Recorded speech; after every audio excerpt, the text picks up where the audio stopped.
Hey, how's it going? It's Luke Wilson, and I chose the Brazilian stagflation case. The overall question is, would I recommend that Tom Beanie raise interest rates or continue to raise them, and then why or why not? Ultimately, from what we learned so far in the Smart Week classes and from the case study, I chose to raise interest rates.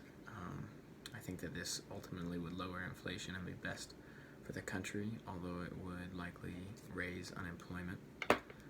So there's several reasons that I went this direction and chose that they should raise the interest rates.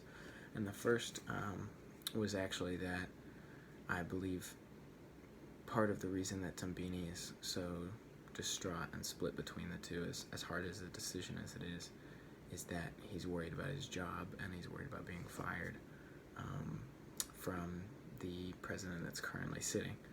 So I think part of that, what goes into that, is not just appeasing the president. I think it's about having strong policy. And one thing that the case study mentioned is that he was committed to a rate of 4.5% when he was brought in as the central bank leader. And overall, I think that that's more important to trying to keep your job, because I think it'd be better to have a strong policy one way or the other. Now, it may be slightly not what the president's looking for, with wanting to raise employment and to boost the economy with a quick stimulus. But I think that it'd be better to have those strong policies that the people believe that you're actually going to enforce than to be weak policy where they're raising interest rates but not enough to make an impact on the economy, and also keeping unemployment at a high rate. So it's really the worst of both. So I think that raising the interest rates significantly more would do better as far as lowering inflation. Now, part of that, the big reason that the case mentions, and I think is pretty important, is inflation expectations.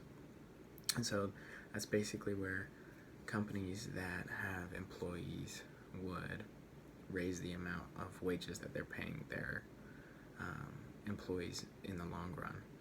And they're basically expecting that inflation is going to continue to rise, so they're going to continue to pay their workers more. And when you continue to pay your workers at a higher wages, and everybody has more money, it also causes an increase in prices. And so if prices are continuing to increase, then that's only going to feed into inflation. And I think the case made a good point saying that it's more likely that the inflation will continue to get worse rather than get better once you start to feed into and contribute to that inflation.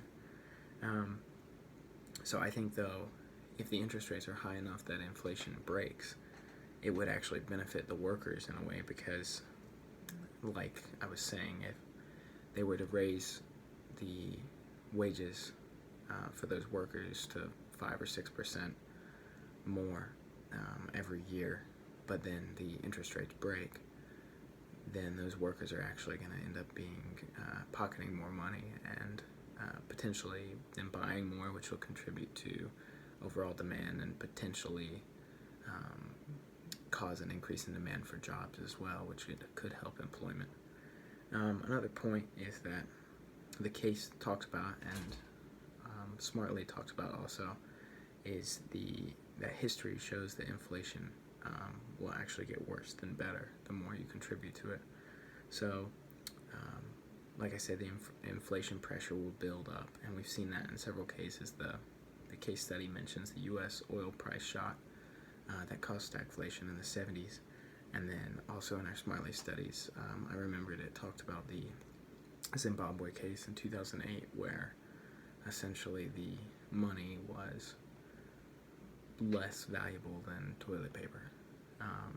And I know that that's an extreme case, but through my studies over 4 years of college before this, I've always seen that inflation tends to get worse, and there are a lot of pretty bad stories. So I think that it's important to realize that as Tom Beanie is looking at it, and realize that while it may cause some discomfort among the country and among the president, and potentially risk him getting fired, he needs to think about the country as a whole, that while unemployment will rise, it's better to have higher unemployment for a short time, and then raise the interest rates and lower inflation.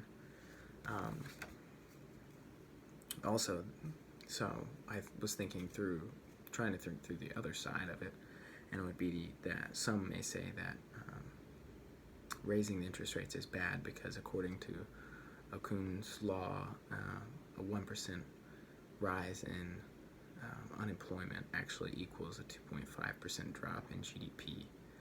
And originally he said 3%, now estimates 2.5%. And while that is true, the thing that you have to consider is if employment is rising and GDP goes up and production is increasing, that also means that demand for those items is increasing, which means price was also going to go up. So the more demand you have, the more expensive things you're going to get, and that's only going to feed into inflation further.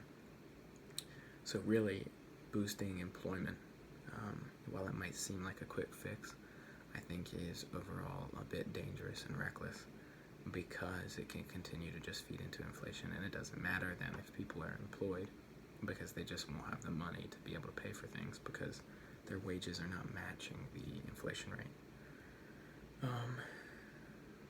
Also, I think that it also mentioned there was a growth in budget deficits, and that's a huge concern as well. And it also makes you, on an international stage, like a country like Brazil, look weaker to your outside trading partners for your imports and your exports if you're struggling and continuing to go into debt because you continue to raise prices recklessly and continue to just dig yourself into further deficits.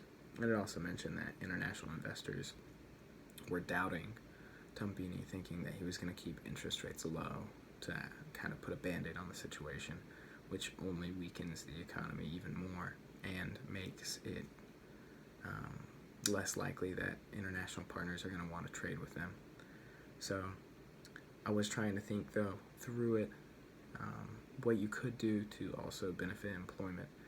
And I think that my viewpoint is to focus more on the long run rather than the short run, and that's why I would say to raise the interest rates. So another thing that you can do in the long run that the case specifically mentions is it says that it's really difficult for businesses in Brazil to be able to get started up, and it's one of the hardest actually in the world, 118th.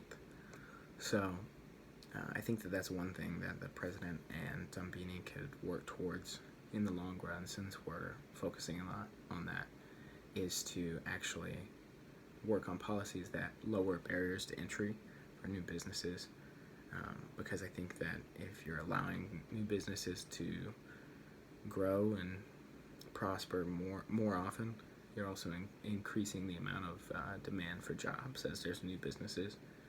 And so, while it may not be an immediate fix, over time I think that it would actually help employment as well. So that maybe as interest rates rise and inflation drops, you'll also see a balance and unemployment decreasing, and maybe meet in the middle a little bit more. Overall, that was my thoughts on the entire case, going through it.